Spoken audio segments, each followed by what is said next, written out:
Next topic है, उसमें हमें क्या कैलकुलेट करना है, हमें रिफ्रैक्शन निकालना है किस पे, ग्लास स्लैब में, और उसका क्या निकालना है, लेटरल शिफ्ट या लेटरल डिस्प्लेसमेंट हमें कैलकुलेट करना है। तो देखो जी,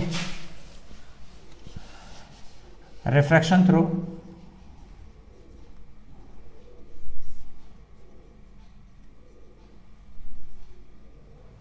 ग्लास स्लैब, और किसके लिए निकाल रहे हैं, फॉर लेटरल शिफ्ट।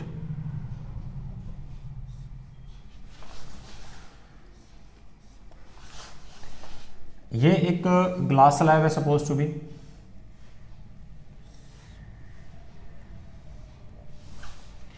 और ये ग्लास स्लैब की क्या है, थिकनेस है। एक बात मैं बहुत क्लियर बता दूं कि हमें बहुत मिसकंसेप्शंस होते हैं कि ग्लास स्लैब की थिकनेस बेसिकली क्या होती है। तो हमें पता है ये लेंथ है, ये इसकी विड्थ है, और ये इसकी डेप्थ है। इस डेप्थ को बहुत से बच्चे ऐसे कंसिडर करते हैं कि ये इसकी थिकनेस है। थिकनेस ये नहीं होती बेटे, थिकनेस क्या होती है इसकी, ये विड्थ होती है, जिसके अलोंग इंसिडेंट रे क्या होती है, पास होती है। थिकनेस क्या होती है, तो थिकनेस ये नहीं होती बेटे, थिकनेस क्या होती है, इसकी विड्थ को थिकनेस बोलते हैं। ठीक, तो T is basically what, T के बारे में बात करें तो टी इज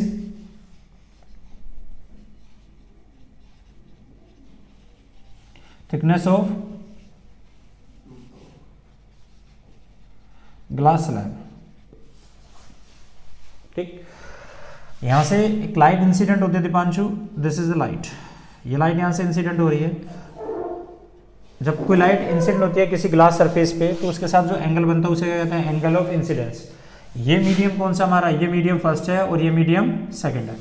तो लाइट रे कैसे आ रही है, रे टू डेंसर। जब लाइट रे टू डेंसर जाती है तो कैसे मुड़ती है, टुवर्ड्स द नॉर्मल। तो लाइट यहां से गई और ये कैसे बैंड हो गई, टुवर्ड्स द नॉर्मल बैंड हो गई, this is towards the normal. और हमें पता है कि जब लाइट दोबारा डेंसर से रे जाती है तो कैसे बैंड होती है, away from the normal. Actually में लाइट रे का जाने का रास्ता कौन सा था, तो लाइट कैसे जाना चाह रही थी, बिल्कुल स्ट्रेट सीधा, लेकिन उसके बीच में हमने क्या करा है, एक मीडियम को प्लेस कर दिया, जैसे स्लैब। उस स्लैब की वजह से इस रे ने जो सीधा जा रही थी उसे अपने पाथ को बदल लिया। इस इंसिडेंट रे से इस रिफ्रैक्टेड रे, दिस इज रिफ्रैक्टेड रे, इनके बीच का जो परपेंडिकुलर डिस्टेंस है दिस इज कॉल्ड क्या, लेटरल शिफ्ट। ये वाला जो डिस्टेंस है, ये वाला जो यहां से तक का डिस्टेंस है, this distance is known as क्या, लेटरल शिफ्ट। इसको एक नाम दिया हमने ए, इसको एक नाम दिया हमने बी, इसे एक नाम दिया सी, और इस वाले ये वाला जो इसको यहां से अगर मैं बढ़ा लूं तो इसको एक नाम दिया हमने एम। तो जो ए बी है दिस इज कॉल्ड क्या, लेटरल शिफ्ट या लेटरल डिस्प्लेसमेंट क्या देते हैं। तो लेटरल डिस्प्लेसमेंट है क्या, तो यहां से अगर मैं लिखूं तो ए बी रिप्रेजेंट, इसको हम एक्स मान सकते हैं, दिस इज नोन एज क्या, लेटरल शिफ्ट या लेटरल डिस्प्लेसमेंट। और हमेशा ध्यान रखना लेटरल शिफ्ट होता क्या है, it is the perpendicular distance between the incident ray and the refracted रे थ्रू द ग्लास स्लैब। ये डिस्टेंस कितना है, दिस इज एक्स। ये वाला डिस्टेंस हमें कैलकुलेट करना है। तो मेरा एक बहुत छोटा सा क्वेश्चन आप सबसे ये है कि आप मुझे बता सकते हो कि ये लेटरल शिफ्ट मैक्सिमम कब हो सकता है। अगर मैं एक स्पेशल केस की बात करूं, स्पेशल केस, तो क्या आप मुझे बता सकते हैं आप में से कोई ये लेटरल शिफ्ट मैक्सिमम कब हो सकता है, तो यस। तो आंसर है, आपको पता है कि ये लेटरल शिफ्ट किस पर डिपेंड कर रहा है, इस फंक्शन पे तो डिपेंड कर रहा है, ट्रिग्नोमेट्रिक फंक्शन पे। तो अगर मैं बात करूं कि भैया लेटरल शिफ्ट मैक्सिमम कब होगा, तो लेटरल शिफ्ट मैक्सिमम तभी हो सकता है इफ साइन आई की वैल्यू कितनी हो जाए 1, और 1 वैल्यू कब होगी बेटे, जब थीटा कितना होता है 90। तो आई साइन से साइन चला गया, तो जब मेरा एंगल ऑफ इंसिडेंस कितना बन जाए 90 डिग्री का अगर बन जाता है, तो उस कंडीशन में हम ये बोलेंगे कि हमारा एंगल आई, अगर मेरा इंसिडेंट एंगल 90 डिग्री का बन गया, व्हाट इज मीन बाय, इसका मतलब ये हुआ कि हमारा जो लेटरल शिफ्ट होगा वो कैसा होगा, मैक्सिमम होगा। इसका मैं एक डायग्राम बना के दिखाता हूं और आपको समझ में आएगा इसका मतलब क्या है। इसे suppose to be a slab, अगर मैं यहां से एक लाइट को इंसिडेंट करता हूं और यहां से लाइट पड़ती है, तो ये क्या है, एंगल ऑफ इंसिडेंस है ना बेटे। हमें एक बहुत बेसिक सी बात पता है कि जब लाइट एक मीडियम से दूसरे मीडियम में जाती है और दोबारा अपने मीडियम में वापस आती है, तो इस वाले एंगल को हम क्या कहते हैं, angle of emergence. Angle of incident किसके इक्वल होता है, एंगल ऑफ इमरजेंस के इक्वल होता है। ये इंसिडेंट रे जब नॉर्मल के साथ जो एंगल बनाती है वही angle same emergent ray normal के साथ बनाती है। We have already proof. तो मतलब सेम मीडियम बनने वाले एंगल कैसे रहते हैं, इन दोनों मेरे में सेम रहते हैं। अब एक बात बताओ कि लेकिन हमें इतना पता है कि जितना मेरा आई बढ़ेगा उतना मेरा ई भी तो बढ़ेगा। और इन दोनों के बीच का अगर मुझे लेटरल शिफ्ट निकालना है तो आप देखते हो लेटरल शिफ्ट कितना होता है, ये तो दोनों के बीच का परपेंडिकुलर डिस्टेंस होता है, इंसिडेंट रे और जो रे इमर्जेंट हुई है उनके बीच का परपेंडिकुलर डिस्टेंस है।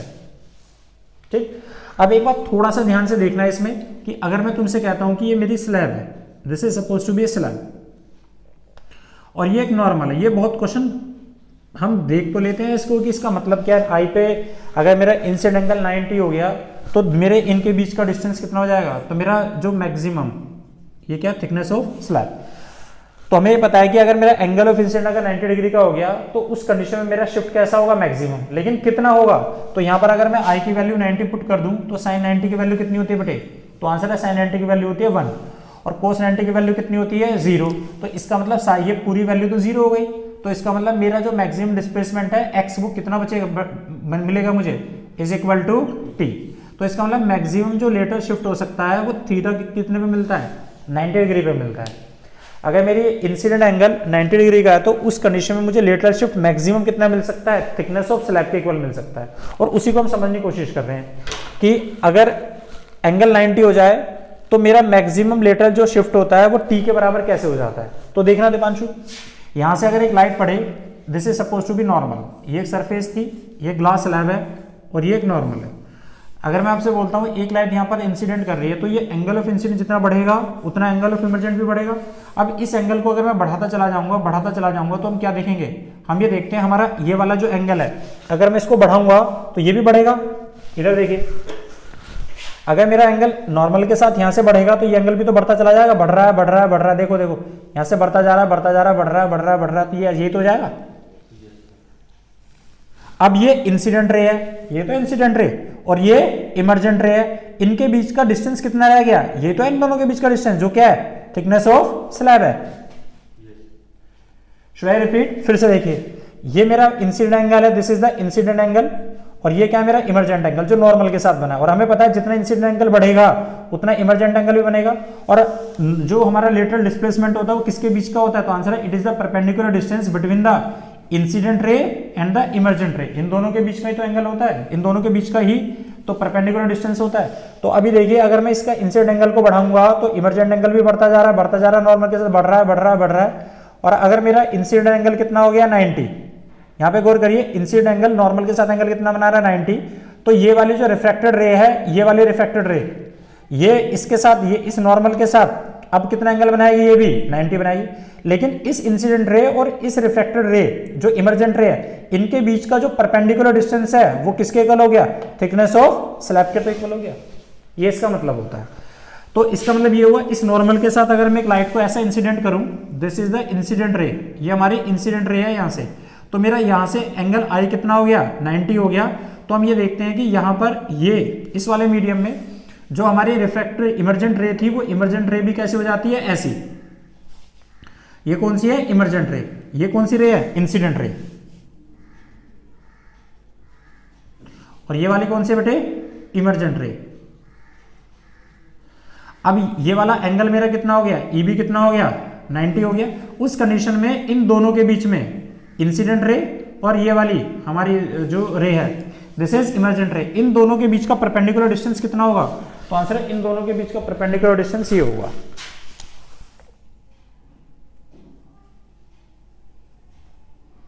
ये तो परपेंडिकुलर डिस्टेंस है इमर्जेंट और इंसिडेंट, तो ये डिस्टेंस कितना है, तो आंसर ये होता है लेटरल डिस्प्लेसमेंट। और अभी किसके इक्वल है, this is equal to thickness of slab. Clear? That means angle of incidence is 0 degree. So here light travel straight in glass slab without any bending or refraction. Now change the direction of laser beam and increase the angle of incidence. You will observe a slight bending of laser beam towards the normal in the glass slab. Increase the angle of incidence further and you can see the amount of bending of laser beam also increases. Observe the refraction of laser beam through a